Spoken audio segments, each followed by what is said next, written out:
호세아서 2장 보도록 하겠습니다. 호세아서 2장은 광야에서 우리를 만나시는 그리스도인데 이 광야는 우리 인생을 가리킵니다. 광야에서 심판의 자리에서 은혜의 자리로 우리를 바꾸시는 그리스도가 나오죠. 여기에서 우리의 옛 창조에 속한 곡식과 포도주와 기름은 다 마르게 하시고 그 저주만 선포할 뿐 아니라 여기에서 그리스도 예수 안에서 주님이 우리를 새롭게 만드시는 사건이 나오죠. 2장 1절부터 이렇게 보면 너희 형제에게는 안미라하고 너희 자매에게는 루아마라 하라. 주님께서 새로운 그리스도의 씨를 통하여서 유대인도 이방인도 새로운 백성이 되고 새로운 긍휼을 얻게 될 것을 말씀하고 있잖아요. 우리가 그리스도 예수 안에서 용서받고 주님의 형제와 자매가 되었고 새로운 씨가 우리에게 있고 이 씨로 우리가 만들어지고 있음을 말씀하고 있잖아요. 너희 어머니와 논쟁하고 논쟁하라. 우리 옛 이스라엘 백성들의 옛 성전이 우리 어머니죠. 우리 새어머니는 하늘에 있는 새 예루살렘입니다. 하늘에 있는 새 예루살렘하고는 논쟁할 필요가 없어요. 우리의 옛 어머니 하고 논쟁하고 논쟁하라. 여기서 너는 내 아내가 아니요 나는 그의 남편이 아니라 그가 그의 얼굴에서 음란을 제하게 하고 그의 유방사에서 음행을 제하게 하라. 이스라엘 백성들이 왜 여호와를 버렸는가를 논쟁하고 그리고 왜 백성을 사랑하지 않고 그리스도를 버릴 수밖에 없는가에 대해서 논쟁을 하라라고 말씀하고 있습니다. 그리스도 예수의 그분의 풍성을 알지 못하면 2장 3절에 그렇지 아니하면 내가 그를 발가벗겨서 그 나던 날과 같게 하고 광야같이 되고 마른 땅에서 목말라 죽게 할 것이다. 그것이 바로 이 주님을 모르는 인생에 대해 이스라엘 백성들에게 내리시는 주님의 형벌이죠. 근데 실제로 예수님이 왔을 때 일부 그룹들은 초반에 이렇게 예수님을 대했잖아요. 거절했잖아요. 그들에 대한 징계예요, 주님께서. 주님을 모르면 발가벗겨서 나던 날과 같이 할 것이고. 그런데 이거는 애당초 처음부터 모르는 이스라엘 백성들에게 주는 말씀이 아니라고요. 왜냐하면 처음부터 예수님을 모르는 백성들에게는 창세기와 출애굽기 말씀을 주시는 것이고 12선지서는 소예언서잖아요. 소예언서는 신앙을 이미 가진 오는 우리들에게 율법으로 살고 자기주의로 살고 그 북이스라엘 왕국 꾸며가지고 하나님의 경륜에서 어긋난 백성으로 사는 자들에게 주님이 주시는 말씀이기 때문에 그러한 상태 속에서 계속 가는 자에게 즉 생명이 없는 자에게 주님께서는 너희는 광야에서 목마른 자가 되고 그렇게 죽게 될 것이다 라고 이야기를 하는 것이죠. 그리고 주님이 그런 옛 존재 자체에 대해서 너희가 내 아내다라고 말씀하지 않는 거예요. 우리는 분명히 로마서 7장에 여자가 남편이 죽으면 7장 1절에 시작할 때 그렇게 형제들아 내가 사람의 예대로 사람의 예를 가지고도 설명을 해도 남편이 죽으면 여자가 남편의 법에서 벗어나나니 이와 같이 너희들도 그리스도 예수의 몸을 통하여 율법에 대하여 죽임을 당하였다라고 얘기를 해요. 그래서 전에 우리가 남편이 율법이고 세상이고 하나가 아니었어요. 요한복음에 보면 로마서 7장에서 율법이 한 명의 남편으로 등장하지 요한복음 4장에 보면은 남편이 하나가 아니에요. 5이지. 월요일 남편, 화요일 남편, 수요일 남편 다 달랐어요. 그래서 이것은 세상의 남편이었고 율법이 남편이었고 자기의가 남편이었고 부귀와 명예가 남편이었고 자기 철학이 남편이었고 지식이 남편이었고 죄도 남편이었고 육신도 남편이었고 근데 그런 존재에서 주님께서 그런 상태 그대로 두고 네가 내 아내다 이렇게 말씀하신 게 아니라 그 그리스도의 십자가로 데려가셔서 그 십자가의 사건이 예수님의 들판이잖아요. 거기서 그 십자가로 우리를 회유하시는 거죠. 주님이 설득하시는 말씀이죠. 이것이 호세아서 2장에 이제 주님께서 우리에게 계시하시는 말씀입니다. 그러므로 이상 3절에 너희가 목말라 죽을 것이다 라고 하는 그 말씀은 실제 그리스도 없이 종교생활 속에서 우리가 겪게 되는 삶이지만 주님께서는 오늘 우리들을 열매 있게 하시고 우리에게 풍성한 생수가 되실 것이다 라고 얘기하고 있고 2장 4절에 그의 자녀를 긍휼히 여기지 아니하리니 그들이 음란한 자식들이니라. 왜냐하면 그거는 율법으로 낳았기 때문에 그래요. 하지만 우리는 주님의 생명으로 낳았기 때문에 주님께서 우리는 끝까지 책임지시고 우리를 정결하게 하시고 거룩하게 하시고 주의 뜻을 알게 하시고 하는 이 모든 과정 속에 우리 신앙이 들어가 있는 것이지요. 우리는 옛 어머니와 책론하면서 율법의 교회와 책론해야 돼요. 우리 스스로가 내 신앙이 과연 율법에 속한 신앙인가, 하나님의 사랑과 생명을 내 존재의 목적으로 모토로 살고 있는 신앙인가라는 것을 이야기해야 합니다. 그리스도 없는 종교의 삶은 마른 광야 같은 삶이다. 2장 3절에 광야같이 마른 땅같이 목말라 죽는다. 광야고 그 논밭이 아니라는 거예요. 여전히 헤매는 곳이에요. 방황하는 곳이고, 그리고 마른 땅 같고, 그래서 소산을 낼 수 없다는 거고, 그 다음 목말라 죽는다. 거기에 살고 있는 백성들의 이 상태가 바로 우리의 종교적 신앙 속에 있는 상태인 거죠. 이스라엘 백성들 같은 경우는 종교이면서도 우상을 섬기고 있으니까 마음으로는 주를 찬송하지만 우리가 새 생명을 받아서 그리스도 예수 그분이 우리의 전적인 사랑이 되지 못하고 여전히 이제 세상적인 상태에 우리가 남아 있을 때 주님께서는 우리 상태가 광야에 있어서 마른 땅이요 목마른 상태가 되지만 빈들의 마른 풀같이 시들은 나의 영혼이지만 주님께서 생명수가 되어주셔서 우리에게 내려오시니까 이 말씀을 보면서 야 구주가 없으면 우리가 이렇게 마르는구나 라는 것을 선포하는 것이죠. 그래서 호세아 2장 예를 들어 3절을 보면서 여러분이 하나님을 모르면 광야처럼 메마릅니다. 그러면서 하나님을 아십시오. 이게 율법의 설교다 그 얘기예요. 그럼 복음의 설교는 뭐예요?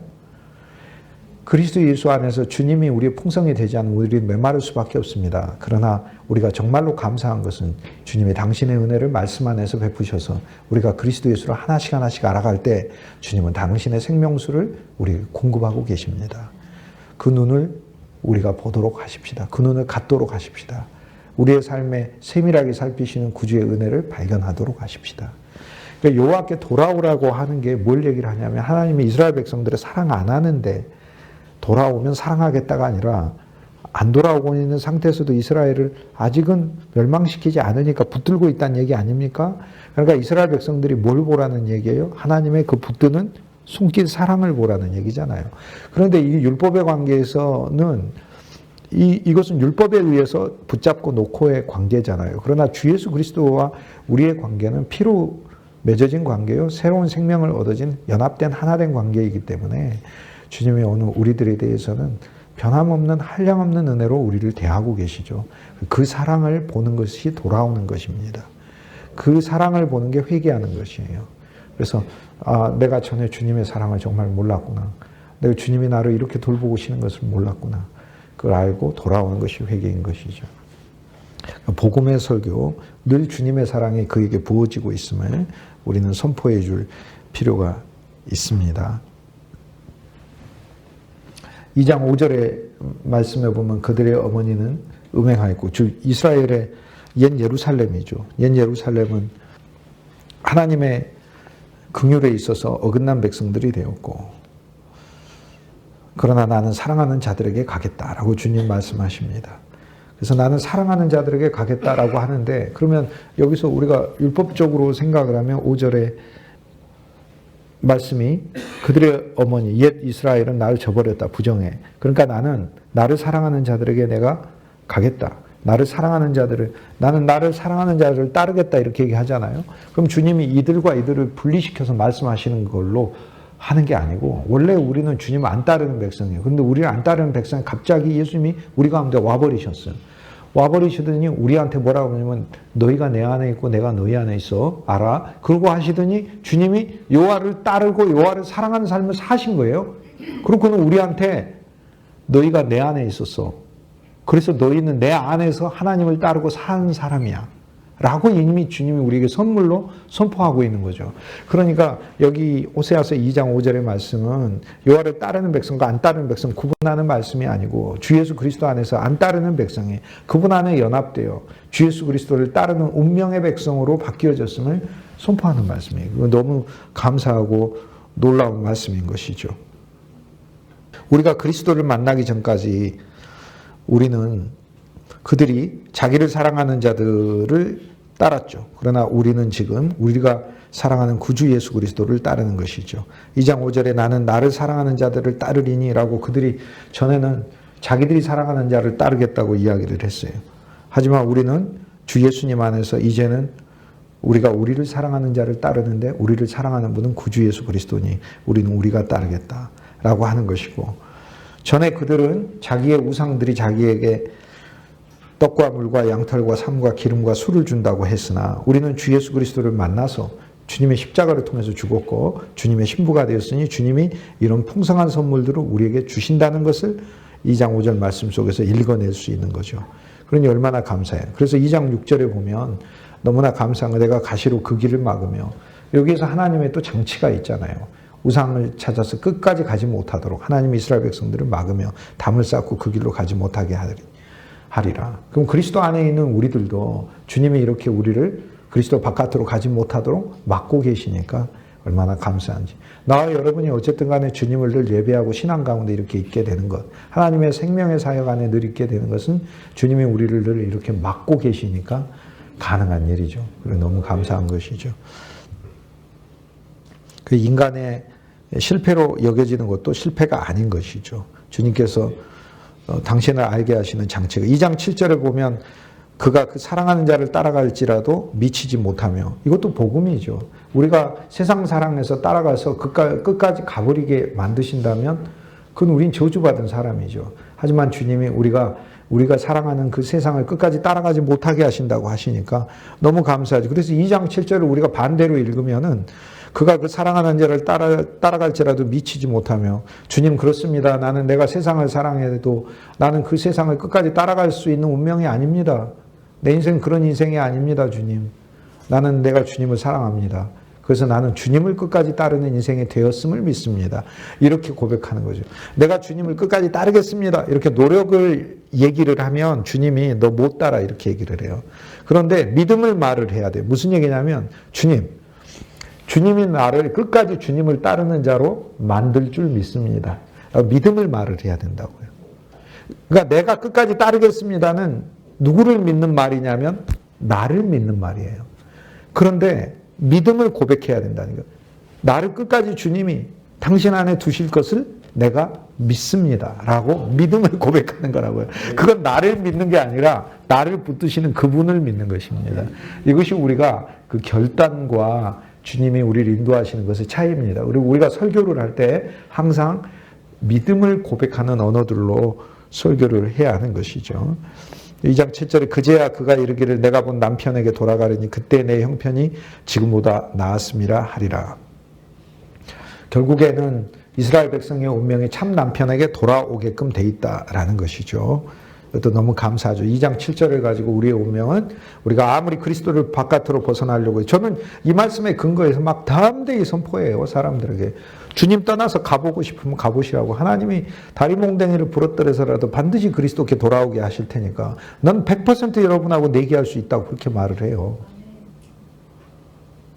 그 운명이 주님 안에서만 살아야 되는 운명이라고 우리는 선포하는 거예요. 거기 가서 좋은 것들을 절대 얻지 못한다는 거예요. 여기 이 호세아의 말씀은 살아있어요. 그런데 이 호세아 말씀은 율법으로 고면한 말씀이 아니라는 거예요. 그러니까 이스라엘 백성아 율법으로 돌아와라. 지금 여호와를 믿는 걸로 돌아와라. 이 정도만이 아니라 이스라엘 백성은 돌아와서 누군가를 기다려야 돼요. 그분 한 분 아래서 이스라엘 백성의 목적이 성취된다는 말이에요. 그래서 진짜 헤브라이즘은 진짜 히브리 사상은 하나님을 믿는 게 히브리 사상이 아니고 하나님이 당신을 믿는 자들을 위해 어느 한 분을 예비해 두었다는 거예요. 그러니까 히브리 사상은 아담과 하와가 여호와를 믿었다가 히브리 사상이 아니라 아담과 하와를 위해서 여인의 씨를 예비해 두었다는 것을 믿는 것이 히브리 사상이에요. 그러니까 참 히브리인은 내가 여호와를 믿고 내가 다 이룰 수 있고 여호와의 뜻을 내가 성취할 수 있다는 자기의를 믿는 게 히브리 사상이 아니고 하나님이 나를 위하여 연약한 나를 위하여 타락하고 부정한 나를 위하여 어느 한 존재를 선택해 두셨다. 그걸 믿는 게 히브리 사상이에요. 그런데 이스라엘 백성도 율법을 바꿔서 그분 한 분을 안 기다리고 있는 거예요. 실은 율법도 그분을 지시하고 있는데 율법도 그분을 지시를 해요. 예수 그리스도가 전체 참율법이시니까. 그런데 호세아가 이스라엘 백성들에게 돌아오라라고 하는 것은 여호와를 믿는 신앙으로 돌아오라. 남조 유다에게 돌아오라라고 얘기를 하는 것은 어느 한 시를 기다리는 바로 그 신앙으로 참 히브리인의 신앙으로 기다리라라고 하는 것이죠. 그래서 베들레헴에서 그 아기가 탄생하기를 베들레헴에서 살면서 기다리는 자가 되는 것이 신실한 이스라엘 백성의 운명이었죠. 만약에 베들레헴에서 아기가 태어났다 그러면 서기관이고 누구고 와서 다 환영해야 될 거 아니에요? 환영하기는커녕 거기서 태어난다는 것은 아는데 헤롯이 군대 보내는데 오히려 도움 주고 있잖아요. 자기들이 가지는 성경 지식이 구주가 베들레헴에서 태어난다는 것은 아는데 정작 구주를 죽이는데 쓰임받는 지식이 되는 거죠. 성경을 많이 아는 게 예수님을 죽이는 지식이 된다는 걸 보여주는 결정적인 사례예요. 그래서 성경을 많이 아는 게 중요한 게 아니고 성경 속에 그리스도를 많이 아는 게 진짜 중요한 거예요. 이거는 성경 속에 주 예수 그리스도를 정말로 놀랍게 우리가 발견하는 게 이게 중요한 것이다. 2장 8절에 보면 곡식과 세포도주와 기름은 내가 그에게 준 것이요 그들이 바알을 위하여 쓴 은금도 내가 그에게 더하여 준 것이 그가 알지 못하도다. 사실 온 세상 사람들은 하나님이 돈 줘갖고 다 먹고 살아요. 진짜로 그래요. 귀신이 준 게 아니라. 이 세상의 최고 재벌들도요, 막 이름난 재벌들 있잖아요. 그들도 하나님이 돈 줘가지고 먹고 살아요. 근데 왜 죄인이냐면 그게 자기 노력으로 자기가 똑똑하고 잘나서 벌었다고 생각하니까 그런 거예요. 하나님께서 주신 것인데 그 감사와 영광을 하나님께 돌려요. 여기서 특히 이 세상 사람들의 삶에 대해서는 하나님이 그래 어느 정도 세상의 원리에 따라서 사람들을 돌보시기는 하시니까 그렇지만 여호와의 백성들은 약속의 땅 들어가기 전부터 출애굽하면서부터 여호와의 백성이고 출애굽하면서 들어가면서부터는 모세가 그 땅에서 여호와 하나님께서 너희에게 이른 비와 늦은 비를 주시고 그 땅에서는 여호와의 눈이 언제나 새초부터 새말까지 연초부터 연말까지 너희 위에서 내리는 곳이라 라고 얘기를 하잖아요. 그 땅 자체 너희는 애굽에서 살아서 애굽에서는 물대기를 발로 물대문과 같이 하였거니와 니들 마음대로 물대고 그렇게 살았지만 그 땅에 가서는 니들 마음대로 물대는 땅이 아니다. 그 땅은 여호와 하나님께서 심하다 때마다 이른 비와 늦은 비를 주셔야만 사는 땅, 전적으로 하나님을 의지하는 땅인데 근데 이것이 불행하다는 의미가 아니라 하나님이 시가 되고 때만 되면 비를 내려주셔서 옥토가 되고 거기서 맺히는 모든 과실과 곡식들은 젖과 꿀이 흐르는 그 풍성 자체라고 약속을 해주고 있거든요. 그러니까 인생의 환경 자체가 약속의 백성은 완전히 달라진 것이거든요. 그렇다면 더구나 믿는 자들에게 하나님이 왜 먹을 것과 풍성을 주시지 않겠어요? 그러니까 믿는 자들에게 주어진 모든 것은 하나님이 주시는 선물이라는 것을 언제나 감사하는 삶을 살아야 하는 것이죠. 그러면 호세아서 2장 말씀에서 우리는 어떤 그리스도인의 모습을 보는 거예요? 감사를 잃어버린 그리스도인의 모습을 보잖아요. 그렇지만 그리스도 예수를 통하여서 나의 모든 것이 주님께로부터 정말로 준 것이구나 라는 것을 알면서 너희는 감사하는 자가 되라가 아니고 너희는 감사인이 되라. 감사인이 되라. 감사 자체가 되라. 감사 자체가 되라. 유카리스토이 감사 자체가 되라. 찌르면 감사, 누르면 감사, 건드려도 감사, 감사 자체가 되라. 그래서 우리 언어가 그런 언어들로 다 바뀌어야 돼요. 길 걸어가면서도 주님 참 감사하다. 정말 감사하다. 어떤 일에서든지 감사하다. 주님이 내 마음에 사랑을 더 많이 부어주셔서 이 감사가 사랑의 동력과 자원이 될 수 있게 주님이 해주셨으면 좋겠다. 사랑이 없으면 사역하기 힘들잖아요. 사랑이 없으면 사람이 조금만 어그러진 행동하면요 미워가지고 어떻게 할 수가 없어요. 그래서 사실 저와 여러분의 마음속에는 진짜 주님이 사랑을 더 부어주시기를 소망해야 돼요. 물론 저보다는 마음이 넓으시니까 그러겠죠. 굉장히 마음이 좁아가지고 주님의 긍휼로 주님이 제 마음을 어루만져 주시지 않으면 뭐 일하면서 업무 처리하면서 막 사람들하고 부딪히고 막 그런 게 한두 번이 아니었었어요. 근데 지금도 여전히 그런 면이 있지만 그렇지만 그 때마다 시마다 아침에도 나오면서 주님께 늘 긍휼을 구하고 나와요. 주님 나에게 주님의 긍휼과 은혜 사랑을 더 많이 부어주십시오. 하나님 일하다 제가 낙담하지 않게 해주십시오. 사람 보고 실망하지 않게 해주시고 또 제가 원하는 결과가 나오지 않는다 하더라도 하나님 앞에 오히려 더 감사할 수 있게 해주십시오. 이게 우리의 마음이잖아요. 곡식과 포도주와 기름은 내가 준 것인데 이스라엘 백성은 우린 되었잖아요. 그런데 옛 이스라엘 백성도 하나님 이렇게 주는데 주 예수 그리스도 안에 있는 우리에게 왜 안 주십니까? 그러니까 성경에서 차고도 넘친다, 충만이다, 가득하다, 부어졌다 이런 단어들을 쓰는 것이죠. 이것이 언약이라는 이야기는 그리스도 예수 안에서 우리에게 반드시 부으신다는 얘기 아니겠습니까? 2장 9절에 그러므로 내가 내 곡식을 그것이 익을 계절에 도로 찾으며 내가 새 포도주를 그것이 맛 시들기에 도로 찾으며 왜? 이건 율법의 백성이었기 때문에 율법의 백성에서는 순종하면 내가 들어와도 복을 받고 나가도 복을 받고 내 자녀와 소상이 복을 받고 토지가 복을 받고 내 논밭이 복을 받고 내 우양과 새끼와 가축과 짐승들이 복을 받는다 이렇게 얘기를 했는데 근데 율법의 백성에서 여호와의 내 계명에 네가 청종하지 아니하면 네가 들어와도 저주 나가도 저주.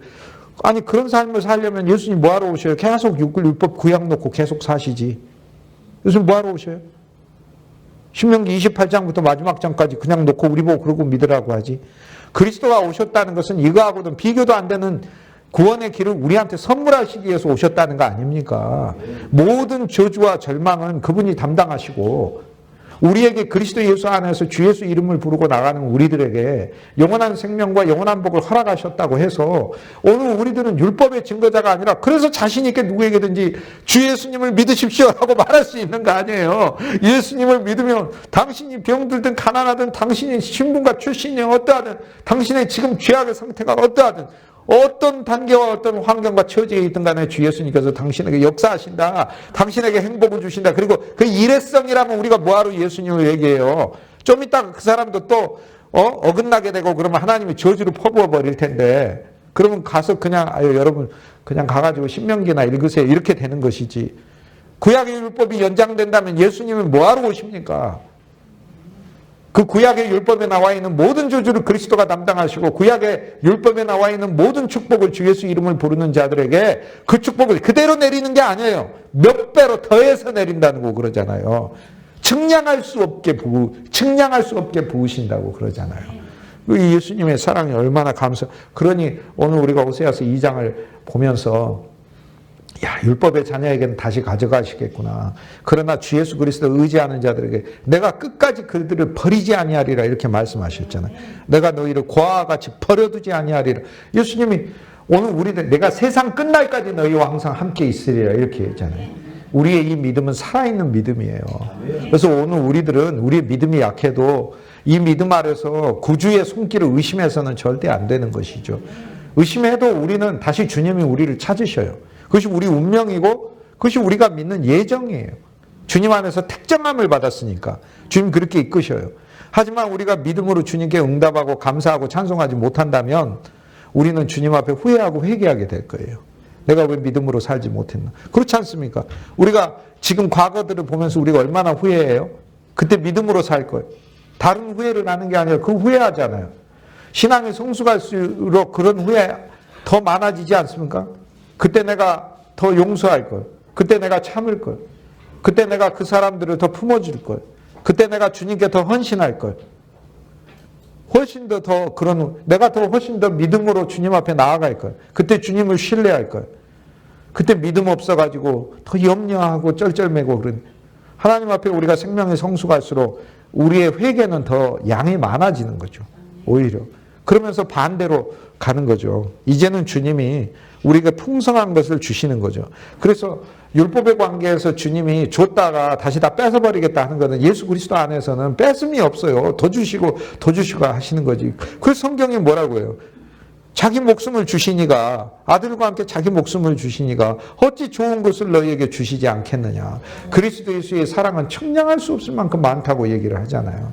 그래서 예수님의 사랑과 풍성을 발견해 가고 이것을 증거하는 것이 바로 생활이고 사역이다. 발견하는 것이 생활이요 증거하는 것이 사역이다라는 거예요. 주님의 방법은 너무 신비하고 놀라운 거죠. 그래서 호세아서 2장 9절에서는 주님이 이제 뺏는 게 다시 다 그리스도 예수 안에서 다 주시는 거예요. 그러니까 이 율법의 이 길을 걷지 못하는 이 백성들을 보면 주님이 다 뺏어버릴 거야. 하면서 네 곡식도 네 포도주도 뭐든 네가 가지고 있는 삶도 의복도 다 재료까지 옷부터 재료까지 다 뺏어버릴 거야. 그런데 호세아가 이렇게 그리스도 예수를 보니까 아닌 거야. 그리스도 예수의 백성 안에서는. 그러니까 이 사람들 보고는 다 뺏어버릴 거야 라고 얘기할 수밖에 없죠. 근데 이 사람들이 그리스도 예수 안에서는 다 갖는 것이죠. 그러니까 결국에는 초청을 어디로 초청하는 거예요? 저리 초청하는 거예요. 전부 다. 저리 초청하라. 이렇게 다 상실하는 운명에서 벗어날 길은 저분에게 가는 것밖에 없다. 풍성 자체이신 그리스도께 가는 것밖에 없다. 라고 얘기하고 2장 9절에 그래서 내 양털과 내 삶을 빼앗으리라 라고 이야기를 하잖아요. 그들의 벌거벗은 몸을 가릴 내 양털과 내 삶을 빼앗으리라. 근데 주님이 이 모든 우리들의 잘못과 저주에 대해서 주님 자신이 지심으로 사실 주님이 벌거벗겨 주시고 주님이 고난받으시고 주님이 수치를 당하시고 죽으셨죠. 그래서 그리스도 예수의 죽음도 이 속에 또 들어 있습니다. 그들의 벌거벗은 몸을 가릴 내 양털과 내 삶을 빼앗으리라. 그래서 주님이 진짜로 빼앗으시는 것은 진짜 이스라엘 백성들을 덮기 위해서 참 의복이 되어서 오신 예수님이 이스라엘 백성들이 거부하니까 주님 자체를 이스라엘 백성들의 죄악의 대표로 삼으셔서 그래서 여호와 하나님께서 예수 그리스도를 십자가에서 죽게 하신 것이죠. 못 박으신 것이죠. 2장 10절에 이제 내가 그 수치를 사랑하는 자의 눈앞에 드러내리라 라고 해요. 그래서 주님을 안 믿는 자가 그냥 수치스러운 삶을 산다는 게 아니라 예수 그리스도가 안 믿는 자의 수치를 담당하셔서 십자가에서 죽으시는 수치를 이 말씀에서 우리에게 알려주고 있고요. 그를 내 손에서 건져낼 사람이 없으리라. 이 심판과 저주는 영원한 것이에요. 이만큼 커요. 이거는 그리스도 예수가 하나님의 아들이신 분이 오셔서 죽어야만 해결될 정도로 우리 죄가 큰 거예요. 그런데 그분이 오셔서 받으셨기 때문에 해결된 것이죠. 왜냐하면 이건 사람 차원에서 받을 수 있는 게 아니기 때문에. 그러므로 골로새서 2장 12절에 너희가 세례로 그리스도 예수와 함께 장사되고 또 죽은 자들 가운데서 그를 일으키신 하나님의 역사를 믿음으로 말미암아 나를 하나님이 일으키셨다라고 하는 그 믿음으로 말미암아 그 안에서 함께 일으키심을 받았느니라 라고 얘기를 하는 거죠. 범죄와 육체의 무할례로 죽었던 너희를 하나님이 그와 함께 그리스도와 함께 살리시고 우리의 모든 죄를 사하시고 여기에 호세아서 요엘, 아모스, 오바댜, 요나미가 그 속에 들어있는 모든 죄들에 대하여 선지자들이 꾸짖기만 하는 게 아니라 그리스도 예수가 이 모든 죄들을 담당하셨구나. 그러면 우리는 이 죄들을 보면서 이 죄들이 우리 안에서 주 예수님 안에서 역사하지 않도록 주님 안에서 우리의 마음을 늘 겸비하고 그리스도를 더 알아감으로써 이겨나갈 수 있는 죄들은 질병의 균과 같은 것인데요. 몸이 약하면 이겨낼 수가 없어요. 감염돼서 극복 못해요. 그래서 우리 몸이 건강해야 되는데 두 가지를 통해서 건강해지죠. 하나는 훈련이고 하나는 음식이죠. 잘 먹어야 되고 운동해야 되고 하죠. 그리스도를 먹으라. 주님을 먹어서 우리는 이기는 것이고 또 주님이 우리를 훈련시키셔서 인생 가운데 많은 일들이 있지만 주 예수 이름을 부르고 나아갈 때 우리가 주 예수 이름을 누릴 때 주님이 우리로 이기게 하시죠. 2장 11절에 보면은 이제 또 주님이 그리스도 예수를 통하여 십자가의 죽음 속에서 이거는 처절한 모든 것의 종결이거든요. 여기서 끝나요. 희락도 끝나요. 절기도 끝나. 월삭, 안식일 모든 명절을 다 폐한다고 그래요. 자, 이 절기들과 명절을 다 폐한다고 주님 모든 희락을 다 폐하고 월삭, 안식일 모든 명절을 폐한다고 그래요. 자, 월삭이라는 것은 새로운 달의 시작이잖아요. 달이 처음에 빛이 없다가 초승달 바로 직전부터 시작이 되었다가 이제 가득 찬 달로 나아가는 것이죠. 광명한 빛이 어둠 속에서 시작되는 것이죠.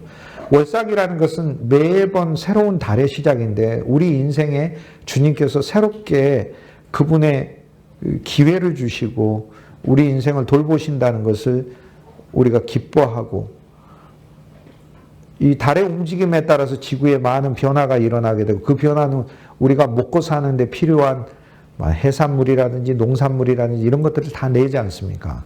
그러듯이 월삭이라는 것을 지킴으로 해서 하나님이 우리를 공급하시고 우리 인생의 새로운 계절이 되시고 매 새로운 인생의 장이 열린다는 걸 하나님 앞에 감사하는 절기가 되는 거거든요. 그런데 예수님이 우리 월삭이시다 이 말이죠. 골로새서 2장 16절 말씀에 먹는 것이나 마시는 것이나 안식일이나 월삭이나 절기나 다 그림자요. 이 그림자의 몸은 그리스도니라 라고 얘기를 해요. 그래서 이것들을 주님이 폐하신다라는 얘기 속에 이게 다중적 의미가 있는데 제일 첫 번째는 구약 이스라엘 백성들이 여호와 하나님을 불신하니까 그들에게서 다 끌려가고 멸망해가지고 이런 절기를 없앤다는 이야기인데 이런 거. 근데 본질적으로 이런 과거 이야기를 하기 위해서 호세아서가 있는 게 아니라니까요. 지금 현재 일어나고 있는 그거 말하는 게 아니라 그리스도 예수가 없는 백성들에게 우주적으로 그들에게는 어쨌든 종교의 율법이나 종교의 절기나 종교의 월삭이든 종교의 안식일은 끝나리라. 예수님의 십자가에서 이것이 다 끝났다. 그러면 그리스도의 부활 안에서 예수님 자체가 우리의 새로운 이 모든 건 그림자였고 예수님이 그 그림자의 몸이니까. 예수님이 우리 절기요, 예수님이 우리 기쁨이요, 예수님이 우리 월삭이요. 주 예수님 안에서 인생 새로 늘 시작합니다. 예수님의 월삭이니까. 어떤 사람의 삶이 사역하다가 미끄러지고 또 사역하다가 교회 잘 안 되고 어렵고 간 거 많이 봐요. 주님을 월삭으로 취하시면 돼요. 그럼 주님이 새로 열으셔요. 달이 기울어도 주님이 다시 기울은 달만이 아니라 어두운 밤에 새롭게 밝은 빛을 회복시켜 가시는 그 주님의 어두운 밤 속에서 안내자가 되시는 주님의 빛을 체험하게 하시기 때문에 그래요. 하나님의 창조에 작은 광명이 넷째 날에 들어있지 않습니까?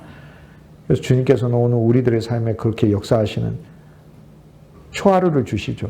그 월삭을 주신다는 게 너무 감사해요. 너무 감사해요. 예수님 안에서 언제나 월삭이에요. 직업을 새로 가져도 새 월삭이고요. 우리의 사역이 새로 시작해도 새 월삭이에요. 근데 그리스도 안에서 환경으로 주는 월삭도 있지만 예수님 안에서 내가 늘 월삭으로 내 인생을 새롭게 시작을 할 수 있어요. 그것이 너무 감사한 거죠. 이것들을 패하겠다.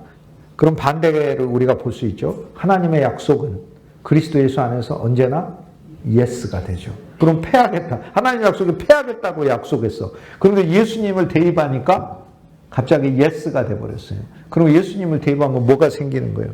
예수님이 나의 모든 칠하게 되시오. 주 예수 사랑 기쁨 내 마음속에. 예수님은 내 기쁨 자체 이렇게 된다는 거 아니에요. 예수님은 내 절기요. 예수님 내 절기예요. 예수님 내 월삭이요. 예수님 내 안식일이요. 내 수고를 쉬게 하셔요. 얼마나 감사합니까? 근데 일도 있어야죠. 일도 있어야지. 일 없으면 얼마나 불쌍해요. 일도 반드시 주신다는 거예요. 근데 일만 하면 더 불쌍해요. 쉬지도 못하고. 그러니까 안식일도 주신다는 거 아니에요? 주님 안에서도 쉬게 하고. 근데 늘 쉬면은 또 불쌍해요. 이게 일도 주셔요. 그래서 안식일이 복이다. 안식일이 복이다. 그런데 그날은 또 여호와 하나님을 예배하는 날 아니에요? 그래서 주님 안에서 영과 육이 하나로 통합돼 가지고 모든 것을 다 누릴 수 있게 하죠. 주님이 모든 명절을 패하지 않고 이제 옛날 명절을 패했구나. 옛날에 내 명절들 있잖아요. 내 명절들. 옛날에 내가 지키고 내가 기리는 나의 명절들 있잖아요. 나의 명절들. 우리나라 사람들 옛날 제사 지냈잖아요. 제사 지내. 조상신 숭배하고. 그런 명절 패하고 이제 그리스도 예수 안에서 예수님의 명절이 우리한테 시작이 되는 거죠. 하나님의 약속은 언제나 이해가 된다.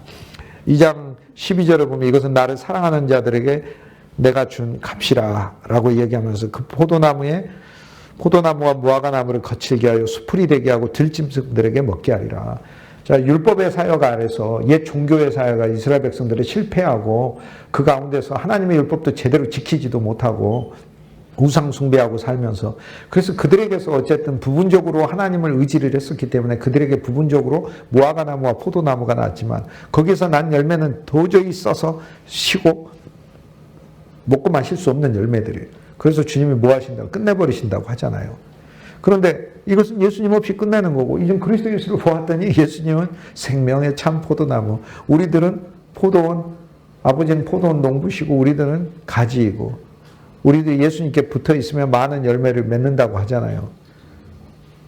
그런데 과실을 맺지 아니하면 아낌없이 찍어서 던져버린다고 그러잖아요. 뭐를? 포도나무를. 그럼 포도나무는 가지로 다 이루어졌는데 그럼 누구를 찍어버렸어? 예수님을 찍어버린다는 얘기예요. 아버지가. 우리가 열매를 안 맺으면 아버지가 우리를 찍는다는 게 아니고 예수님은 생명의 참 포도나무, 아버지는 포도원 농부시니 가지들이 열매를 맺지 않으면 아낌없이 찍어서 던지시리라. 그러니까 누가 던지냐? 아버지가 던져요. 뭘 던져요? 포도나무를. 가지가 열매를 못 내면, 근데 포도나무는 가지가 다예요. 뿌리하고 가지만 있어요. 몸통이 없다니까요. 그게 포도나무예요. 그래서 아버지가 포도나무를 찍어버리는 거예요. 그런데 예수님은 생명의 참 포도나무. 그러니까 아버지가 누구를 찍어버리시는 거예요? 예수님을. 근데 십자가에서 이미 받아버리셨잖아요. 찍어버리셨잖아요. 그래서 얼마나 감사한 거예요. 그래서 그 십자가 일회성이 아니라 단 한 번으로 영원한 시간을 덮는 십자가잖아요. 한 번으로 끝난 십자가가 아니라. 그래서 오늘 우리들의 삶에 주님의 십자가가 역사해서 열매 없는 우리들을 덮으셔서 주님 나의 열매 없음을 주님의 십자가에서 종결하시고 담당하셨습니다. 열매 없다는 죄도 담당하셨고 열매 없음의 상태도 주님의 십자가에서 끝내셨으니 주님 이제는 주님이 그 열매 없음을 받으셨지 않습니까? 그래서 내 삶에서는 주님이 앞으로 풍성한 포도나무 열매가 나오게 하십시오라는 이야기예요. 이 비밀을 알기까지 40년 걸렸어요. 근데 어려서 주일학교 때 예수님은 생명의 참 포도나무, 아버지는 포도원 농부시니 가지들이 열매를 맺지 않으면 아낌없이 찍어서 던지시라. 무섭더라고요. 그런데 성경을 보니까 예수님을 찍어버리셨더라고요. 아버지가. 그 예수님이 얼마나 그러면 가장 있는데 사랑하는 아들이 기뻐하는 아들인데 오죽하면 나와 여러분의 죄와 악과 저주와 모든 부정적인 것과 사망과 어둠과 멸망에 속한 모든 요소들을 다 담으셔서 심지어 나를 향하여 참소하는 율법과 율법의 저주와 조문 자체와 그 모든 사망과 사탄까지 다 담으셔서 주님이 그 고난을 받으셨으니까 주님이 오죽하면 이는 내 사랑하는 아들이요라고 칭함을 받았던 아들이 아버지 어찌하여 나를 버리셨나이까. 그런데 그것이 우리에게는 너무나 달콤한 말씀이죠. 가슴 아프면서도. 왜요? 그런 정도로 고난을 받으셨다는 이야기는 우리 죄를 그런 정도까지 다 담당하셨다는 얘기잖아요. 그 얼마나 예수님이 그 우리 죄 담당하면서 이거는 너무 무거워갖고 조금 내가 담당하기가 힘들다 이런 게 아니시잖아요. 너무 주님 앞에 감사한 거죠. 그래서 2장 12절에 전에는 포도나무와 무화과나무를 거칠게 하고 들짐승들이 먹게 했지만 이제는 주님 예수 그리스도의 새 생명 아래서는 주님의 열매를 맺는 백성으로 주님의 약속해 주는 인생이 되었다라고 2장 12절을 복음으로 우리는 설교할 수 있는 거죠. 2장 13절에 귀고리와 폐물로 장식하고 사랑하는 자를 따라가서 나를 잊어버리고 향을 살라 바알들을 섬긴 시일대로 내가 그에게 벌을 주리라. 그런데 우리가 도저히 돌아올 기미가 없었는데 예수님이 우주적으로 오셔서 2000년 전에 십자가에 못 박히심으로 그 순간부터 우리가 주님께 돌아왔거든요. 그래서 저와 여러분이 시간 안에서는 예수님께 돌아온 게 여러분이 어떤 사람이 20대 때 청년 때 예수 믿었다고 해봐요. 그럼 나 연세가 70이요. 그러면 지금 50년 예수 믿어서 50년 동안 돌아온 횟수대로 하나님이 복 주신 게 아니고 예수님의 모든 사건이 과거와 현재와 미래의 첫 번째 출발점이라니까요. 그래서 2000년 전에 그리스도가 십자가에 못 박히시고 영원히 그리스도 예수 안에서 영원 안에서 택정함을 받은 우리들이 주님과 함께 2000년 전에 못 박혔을 때부터 그때부터 우리는 주님께 돌아온 사람들이에요. 그래서 그 복이 2000년 동안 우리한테 있었다니까요. 그래서 거꾸로 너희가 나를 떠난 횟수 동안 내가 너희를 저주하리라가 거꾸로 너희가 내 안에 있는 그 횟수 동안 내가 너희를 축복하리라로 예수님 안에서 바뀌었으니 바뀌었잖아요. 이것을 그대로 설교한 장이 어디입니까? 성경의 사실 모든 장인데 가장 구체적으로 설교한 장이 에베소서 2장이잖아요. 에베소서 2장은 너희가 전에는 하나님과 원수였으나 이제는 하나님의 피로 그의 백성이 되었고 화목한 백성이 되었고 가까이 되었고 너희가 전에는 죄와 허물로 죽었으나 이제는 그리스도 예수 안에서 일어났고 너희가 전에는 외인이었으나 이제는 약속의 백성이요. 다 모든 것이 뒤바뀌었다고 얘기를 하잖아요. 너희가 전에는 이방인이었으나 너희가 이제는 하나님의 복을 받는 백성이 하나님의 경륜에 참여한 백성 다 바뀌었다고 얘기를 하지 않습니까? 그리스도 예수를 통하여. 그렇기 때문에 오늘 우리는 전에는 바알들을 섬긴 시일대로 벌을 주리라. 그렇구나. 그 벌이 얼마나 큰 건데 근데 주님이 그 벌까지 받으셨구나. 그런데 내가 주 예수님을 믿었는데 내가 주님을 믿은 그 시기를 주님이 계산을, 그리고 우리가 예를 들어 어디에 일하러 갔어. 그러면은 좋은 주인이 집이 어디야, 뭐 어디 삽니다. 그러고, 여기까지 오는데 시간 얼마 걸렸어. 그러면, 집이 좀 멀어서요. 1시간 걸렸으면, 그래. 그러면은 내가 그 버스 타고 오는 것까지 교통비까지 계산해가지고, 거기 임금으로 쳐주고, 그러면 좋은 주인이잖아요. 좋은 주인이야. 근데 주인이 9시부터 일하는데 10분 늦었다고 10분 까는 거야? 알았어? 이렇게 하고 예를 들어 점심시간도 잠깐 5분이라도 쉬고 5분 까는 거야? 원래 점심 안 먹고 일해도. 이러면 너무 각박하잖아요. 그런데 우리 주님은 얼마나 은혜로우신지 우리가 주 예수님을 내가 여러분이 어떤 사람이 주일학교 때 믿었다 그러는데 주님 그때부터 그러면은 내 인생에 주님이 부으신 은혜가 그때부터 예수님을 배반하는 횟수대로 악을 갚고 예수님을 시인하는 횟수대로 은혜를 주시는데 주님이 우리를 계산할 때 뭐라고 계산하시냐면 네가 나하고 십자가에 함께 못 박혔잖냐? 그러니까 2000년 전부터 내가 계산하마 네 은혜를 이렇게 대하시는 거예요. 그 할렐루야 아멘이죠. 그러니까 그걸 다 쏟아서 부어서 지금 받아야 하는 거죠. 그래서 이 비밀을 우리가 알면 얼마나 주님을 찬송할 수 있겠어요. 진짜 많이 입다 가지고 내 구주 주신 은총을 다 찬송하겠네. 그 크신 하나님의 사랑 말로 다 형용 못해요.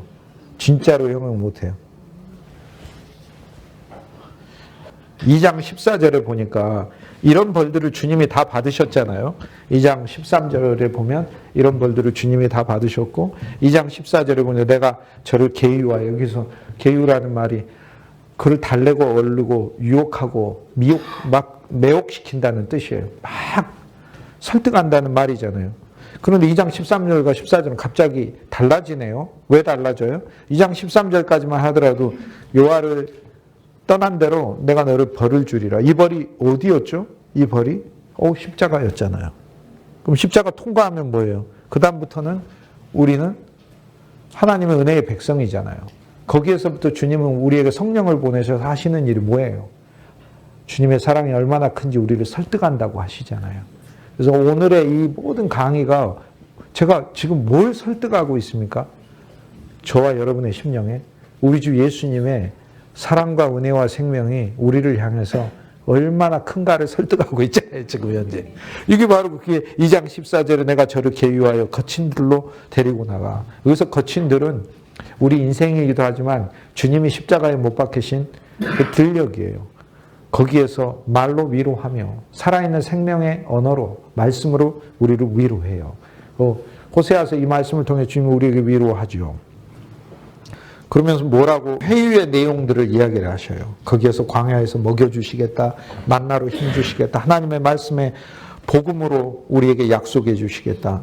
하나님의 위로와 평강을 우리에게 주시겠다. 그리스도의 새로운 포도원을 주시고 15절에 새로운 기업을 주시고 악월 골짜기 사망의 골짜기를 거기에서 예수 그리스도를 깨닫는 소망의 문으로 삼아 주시겠다고 이야기를 하잖아요. 이 말씀은 상상할 수 없을 만큼 너무나 좋고 감사한 말씀이죠. 2장 14절은 예수 그리스도의 부활 안에서 주님께서 우리에게 새로운 설득, 사랑의 말을 주시는 거고 15절에 보면 거기서 비로소 그에게 포도원을 그에게 주고 그래서 주님께서 예수 그리스도와 우리가 하나의 포도원이 되게 하시고 악월골짜기 이전까지는 사망의 골짜기였어. 내 인생의 별명이 악월골짜기였어. 눈물골짜기고 사망골짜기. 근데 여기서부터 소망의 문이 됐어. 이제 사람들은 나를 통해서 새로운 생명으로 들어가게 되는 문이 되는 인생이 되었잖아요.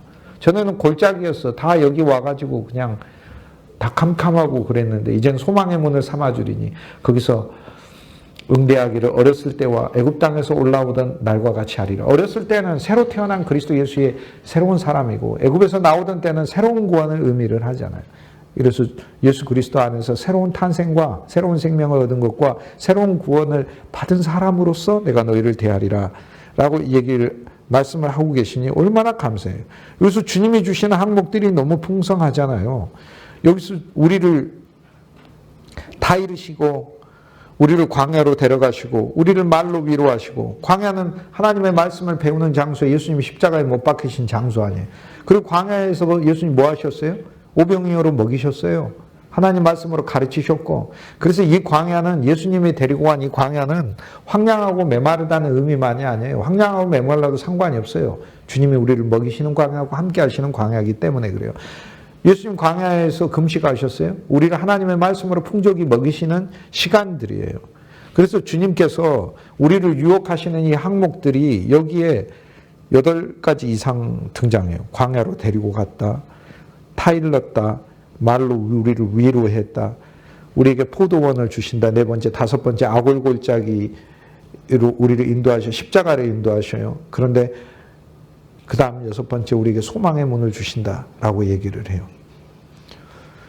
그리스도의 악월골짜기는 바로 전에는 우리 자신에게는 절망이었는데 인생의 모든 절망을 다 안고 죽으신 골짜기가 예수님 골짜기 아니에요.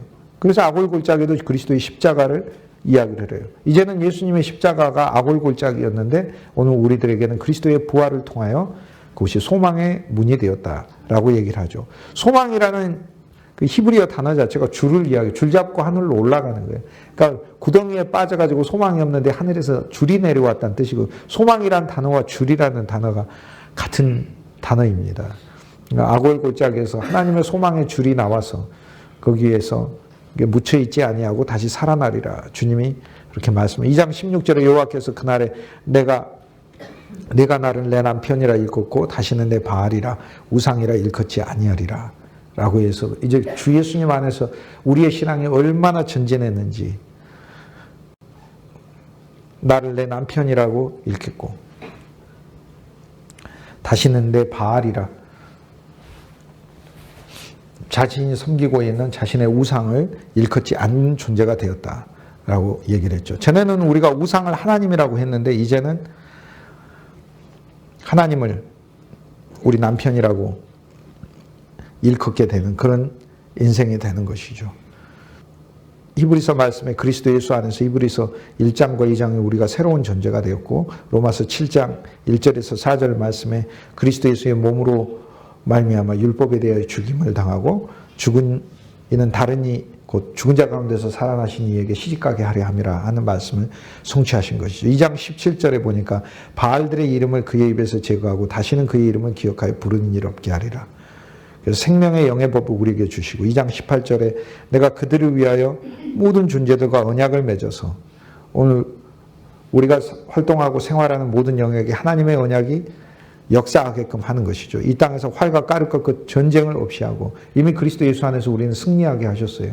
환난이든 핍박이든 기근이든 위협이든 칼이든 적신이든 그리스도 예수 안에서 우리가 넉넉히 이기느니라 라고 해서 주님 우리 주위에 있는 것들을 다 꺾어버렸어요. 그리고 심지어 하나님의 칼과 하나님의 활도 우리들 향하신 활과 칼이 되지 않게 하셨어요. 그들로 평안이 눕게 하리라, 샬롬이 넘치게 하신다라고 얘기를 합니다. 2장 19절에서 20절에 보면은 장가간다는 말씀이 나오는데 3중으로 장가간다고 그래요. 영원히 장가들어 산다고 그러고, 공의와 정의와 은총과 긍휼로 장가간다고 그래서 4개로 장가. 이게 진짜 너무 감사한 거예요. 주 예수님과 우리가 신랑과 신부가 된 게요. 첫째, 영원이에요. 영원히. 율법은 영원이 아니에요. 계약 어기면 끝나버리는 거예요. 그런데 그리스도 예수 안에서는요, 영원이에요. 우리 믿음을 진짜 이렇게 적용해야 돼요. 예수님과 우리가 영원히 맺어졌어요. 누가 이거를 분리하리요? 그러잖아요. 그래서 바울도 고백하잖아요. 사망이든 생명이든 하늘에 있는 것 땅에 있는 것이든 과거의 일이든 현재의 일이든 그 어떠한 것이라도 우리를 그리스도 예수의 사랑에서 자주 끊느니라? 자주 끊느니라 아니요? 자주 끊느니라요? 성경이 그렇게 돼 있어요? 끊을 수 있을 수도 있다 이렇게 얘기도 하지도 않아요. 끊을지 안 끊을지도 모른다 이렇게도 말하잖아요. 끊을 수 없느니라 라고 얘기하죠. 아니 그렇게 선언하는데, 아니 우리는 왜 우리가 바울보다 일을 크게 하지는 못해도 믿음을 더 크게 가질 수도 있잖아요. 죽었다 깨나도 그리스도의 은혜가 나에게서 끊어지지 않는다라고. 바울이 17가지를 이야기했다면 우리는 더 생각해가지고 170가지 정도 생각해가지고 이 170가지를 나열하고 이 모든 것에서 그리스도 예수의 사랑에서 우리를 결코 끊을 수 없느니라 라고 딱 선언을 해야 바울 사도가 우리를 보고 하나를 가르쳐주면 열을 아는구나 이렇게 하면서 칭찬하시는 거지. 내가 17가지 가르쳐 줬더니 너는 1개, 2개만 기억하고 다 까먹었냐 이렇게 얘기할 거 아닙니까? 환난이든 핍박이든 기근이든 위험이든 칼이든 적신이든 우리가 넉넉히 이긴다고 바울이 이렇게 알려줬는데, 환난은 이기는 거 알겠는데 적신, 빈몸 경제적으로 다 잃어버리니까 난 주님이 나 안 사랑하는 것 같아 라고 말하는 거하고 똑같은 거 아닙니까? 성경 말씀을 살아있는 말씀으로 적용해가지고 우리가 누리고 그렇게 설교해야 하는 것이죠. 죽은 말씀으로 만들어서는 절대 안 되는 거예요, 이 말씀을. 그래서 사실 우리가 소외연소에 와서 철저한 훈련을 받는 거예요. 율법 아래 심판당하고 멸망당하고 죽는 그리스도 예수 바깥에서 무조건 노가 되는 이 말씀들을 하나님의 약속이 그리스도 예수 안에서 무조건 예스가 되는 말씀으로 바꾸는 이 훈련을 하는 것이 실은 이게 12선지서의 말씀인 거죠. 그런데 그런 신앙은 12선지서니까 무엇을 최종적으로 목적으로 하는 거예요? 새 예루살렘. 삼중으로 장가가죠. 영원히 장가가고 공의와 정의와 은총과 긍휼이 얼마나 감사해요. 공의로서 하나님께서 제덱이란 하나님은 의를 주시고 정의로서 미슈팟이라고 우리의 삶의 모든 기준과 판단, 기준이 있고 그 다음 판단하는 게 있고 기준은 원칙이 그래요. 예를 들어서 누가 저에게 아까 와서 무슨 과정, 이 과정 할까요? 저 과정 그거에 질문을 했을 때 제가 원칙을 말을 했잖아요. 그 다음에 판단이라는 거 그 사람의 형편에 맞춰서 이건 이렇게 되는 거고 저건 저렇게 되는 거고 적용하는 것을 이야기하잖아요. 원칙도 그리스도고 적용도 그리스도고 모든 게 주님이라는 것 아니에요. 그래서 정의와 공의라는 것 자체도 예수님의 의라는 건 우리를 위해 죽으시니까 예수님의 정의라는 것은 사실 사랑입니다. 예수님의 공의도 사랑이고 예수님에게는 이 둘이 하나인 것이죠. 그래서 그리스도가 우리의 판단 기준이 되고 판단이 되시고 그리스도가 우리의 기준이 되시고 강물처럼 흘러가고 있고 물처럼 다 적셔져 가고 있고 내가 하고 있는 모든 일들에 대하여 주 예수님의 눈으로 하는 것이고 이게 주님께서 가지셨던 눈인 거죠. 그리고 긍휼로 우리에게 장가든다고 하셨으니 주님이 우리에게 장가들어서 주는 이 4가지 선물들이 있잖아요. 우린 율법의 의가 아니라 믿음의 의를 가졌고 십자가의 의를 가졌고 부활의 의를 가졌고 승천의 의를 가졌고 예수님의 인생의 의를 가졌고 예수님의 의를 의롭다 여기셨고 의를 주입하셨고 우리 안에 의를 주고 계시고 우리 안에 의를 자라게 하고 계시고 우리를 만들고 계시고 우리가 뭔가를 행하면 행하는 것도 의로 여겨주시고 그걸 행함의 의라고 불러요. 얼마나 감사합니까? 아니 우리가 믿음만 가지고 있어도 의로 여겼거든요. 그런데 이 안에만 있는 거 의고 예수님이 야, 네 바깥에 있는 거 의가 아니야. 그러면 너무 제한적이잖아요. 그런데 이 믿음을 가지고 무엇을 행했더니 예수님은 그것도 야, 내가 의로 여겨줄게. 얼마나 감사해. 행함의 의. 더 확장되잖아요. 너무 감사한 거죠. 행함의 의. 장가가는 게 3번에 보면 세 번째 진실함으로 20절에 진실함으로 장가간대. 그래서 장가간다는 얘기를 3번이나 합니다. 영원히 장가가고 정의, 공의, 은총, 긍휼로 장가가고 진실함으로 내게 장가가고 그리스도 예수의 우리의 신랑됨이 3중으로 엄청난 항목을 가지고 신랑됐다. 진실함이라는 게 뭐예요? 실제의 장가. 성경의 진실하는 거 마음의 진실과 뜻의 말의 진실만 말하는 게 아니고 성경이 말하는 진실은 예수께서 내가 길이요 진리요 할 때 진리란 단어가 같은 단어예요. 알레테야 실제란 단어예요. 실제로 내가 장가가리라. 그러니까 예수님이 내가 너한테 장가갈게 라고 이렇게 하는 이야기는 사람은 그런 이야기가 비어 있을 수 있어요. 내가 이렇게 뭐 도와줄게. 내가 이렇게 뭐 사줄게. 내가 너에게 이렇게 그 얘기가 비어 있을 수 있어요. 알맹이가. 실은 비어 있을 공수표 같은 거 많이 날리니까. 저도 말로는 뭐 도와줄게 이래놓고 뭐 돕는 거 하나도 없고 막 그러고 그래요. 이렇게. 하지만 예수님은 실제라고 얘기를 하잖아요. 그러니까 예수님이 우리에게 장가간다. 이렇게 말씀하셨어요. 실제로 진짜로 장가가고 실제라는 건 모든 것을 좋은 정말로 살아있는 항목들을 다 담고 장가오신다는 것이기 때문에 여기서 영원이라는 건 결코 이것이 시효를 가진 혼인이 아니라는 걸 얘기해요. 여러분 이 세상에서의 혼인은요 시효가 있어요. 여러분이 아무리 노력해도 어쩔 수 없어요. 그 시효 있습니다. 죽음이 갈라놓잖아요. 그 시효가 있는데 뭐 어떡해요 그거를. 아니 그러면 주님 안 만나고 이 땅에서 천년만년 살게요? 그냥 이렇게 천년만년 살기로 그의 약속을 하신 거예요. 그러니까 그게 아니. 그래서 이 땅에 사람의 혼인은 시효가 있죠.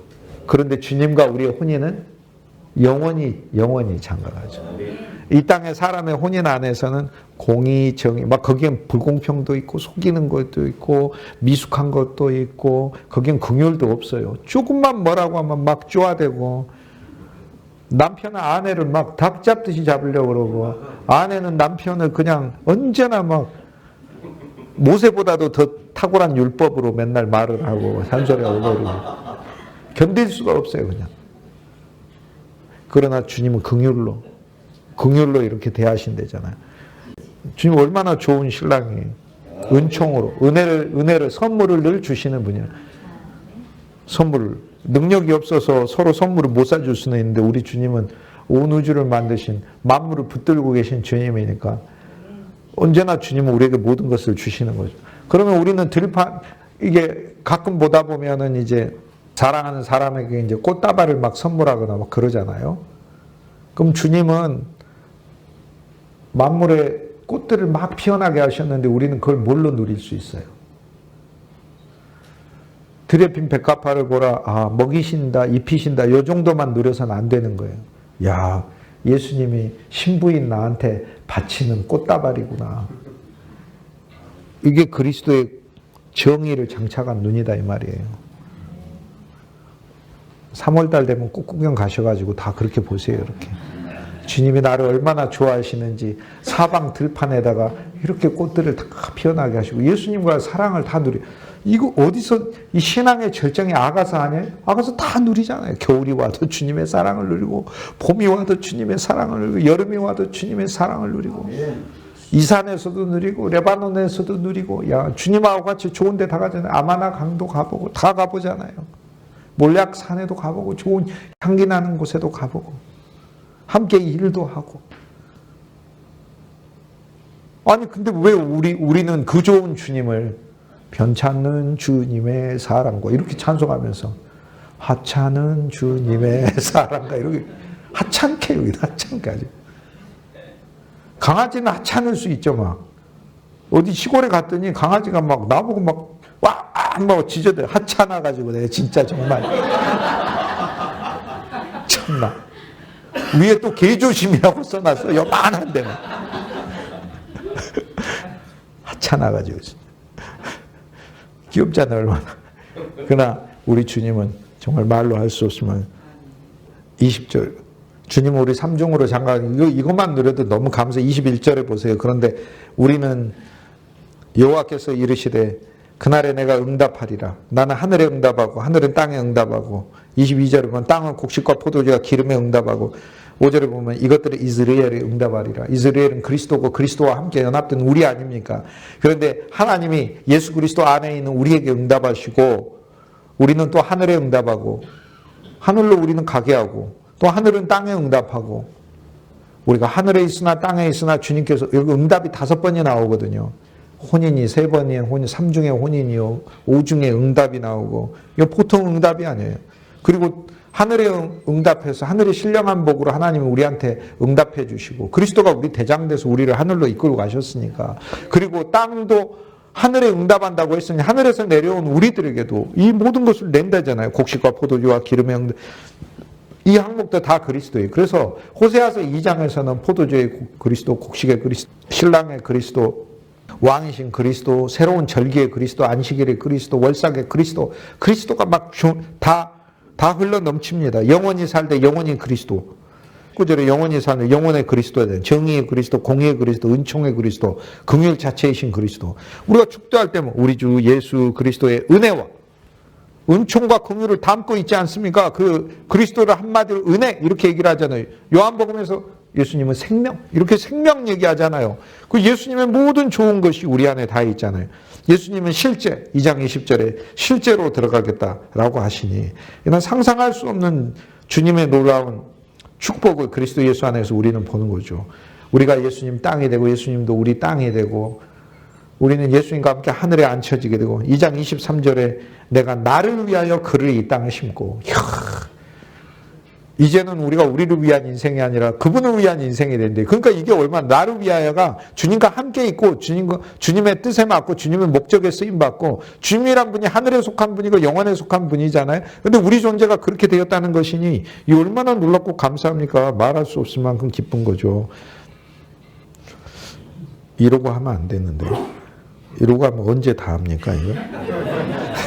호세아 3장 여호와께서 내게 이르시되 이스라엘 자손이 다른 신을 섬기고 건포도 과자를 즐길지라도 여호와가 그들을 사랑하나니. 자, 이게 본성이에요. 이제 하나님 본성을 얘기를 해요. 아니 이스라엘 백성들이 다른 신 섬기고 건포도 과자를 즐기면 그게 하나님이 안 사랑해야죠. 그런데 신은 하나님이 당신의 그리스도 예수 안에서의 마음을 계시를 해요. 그 호세아 선지자에서 율법 아래서는 법칙이 그러니까 어쩔 수 없이 다 없애리라, 끝내리라, 법칙이 그러니까요. 멸망하리라고 했으니까. 하지만 마음은 어떻다는 거예요. 마음은. 그러니까 예를 들어 부모가 자식이 잘못하면 매를 때리잖아요. 그 법칙이 그러니까. 종아리 걷어에서 매는 때리죠, 이렇게. 아니면 벌은 주든지. 하지만 마음으로는 기회 되면 언제 지 새끼 우리 집에서 내쫓아버려야 되겠다. 이렇게 생각을 안 하잖아요, 이렇게. 그거 안 하잖아요, 이렇게. 그래서 여기서 하나님이 그 마음을 여기서 계시하고 계시는 거예요. 저들이 이방을 섬기고 우상을 섬기고 저들이 건포도라고 하는 자기들이 만든 하나님의 양식이 아니라 우상에게 섬기는 그러한 것들을 자기들의 과자를 즐길지라도 실은 내 본성은 내 마음은 나는 그들을 사랑하였다 라고 얘기를 하시잖아요. 너는 또 가서 타인의 사랑을 받아 음녀가 된 그 여자를 사랑하라 하시니라 라고 호세한테 얘기하잖아요. 그러니까 예수님이 이 마음을 가지고 우리에게 오셨어요. 그래서 이 마음을 가지고 예수님이 우리한테 오셨기 때문에 예수님이 베드로를 보면서 베드로 처음 딱 만났을 때 베드로 이 사람은 절대 변치 않는 사람이네 라고 하신 게 아니고요. 베드로 너가 변해도 사실 상관없어. 왜냐하면 내가 너를 찍었으니까 너는 이제 인생이 끝난 거야. 너는 나한테 끝난 거야. 주님이 이렇게. 그리고 예수님 베드로에 대해서 어떨 때는 너 사탄이네? 이렇게 얘기를 해도 말은 그러셔도 예수님 속으로는 실은 내가 너 진짜 사랑해. 이렇게 말씀하시는 것이죠. 이게 주님의 언어인 거죠. 3장 2절에 보면 내가 은 세겔 15개, 여기 15이 나오죠. 보리 한 오멜 반으로 나를 위하여 그를 사고라고 얘기를 했어요. 이것으로 그 여인을 사는 거잖아요. 그런데 한 오멜 반은 이것도 15세겔이 됩니다. 왜 그러냐면은 이 한 오멜은 10에바이거든요. 10에바. 그런데 한 에바가 한 세겔이라고 아모스 8장 5절에 한 오멜은 한 에바는 한 세겔이니라 라고 얘기를 해요. 그러니까 에바가 뒤주인데 작은 뒤주예요. 작은 뒤주가 한 세겔이에요. 작은 뒤주가 10개가 호멜이잖아요. 그러니까 10에바잖아요. 호멜은 작은 뒤주 10개의 분량이니까 굉장히 큰 항아리잖아요. 그런데 호멜 반이니까 15세겔이잖아요. 근데 앞에 은으로 15을 했고 뒤에 보리로 호멜 반이라고 했어요. 호멜 하나는 그분의 거룩한 인생이고요. 절반은 항상 쪼개짐을 성경에서 얘기하거든요. 그래서 십자가의 보리로서 낮아진 인성을 가지고 이 땅에 오신 그리스도 예수가 한 호멜로서 온전한 인생이시고 반 호멜로서 십자가에서 죽으시는 인생이 되심을 우리에게 알려주고 있어요. 그런데 나머지 은 15는 3호 15로서 영원하신 삼위일체 하나님의 온 은혜를 가리키잖아요. 베냐민에게 요셉이 준 게 5배를 줬잖아요. 피가 같으니까. 성경에서 5는 은혜의 기준 수예요. 성막이 5가 기준 수예요. 그냥 나오는 게 아니에요. 5규빗, 5규빗, 5규빗. 번제단을 그렇게 만들고 언약궤에 있어서 5규빗, 5규빗 길이고 옆에는 5규빗의 절반으로 가라. 십자가잖아요. 그래서 2규빗 반으로 가는 것이죠.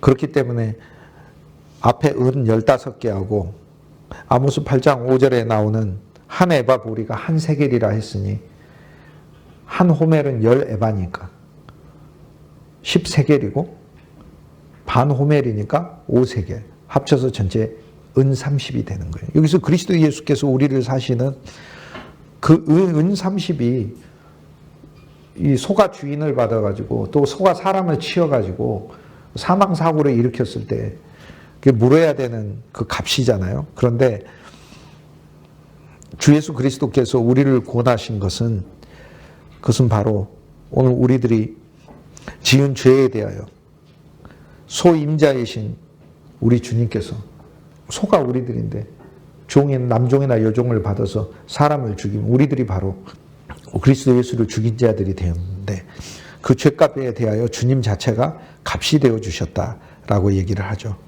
우리가 그리스도를 쳐서 받아버리면 우리가 낼 돈이 없잖아요.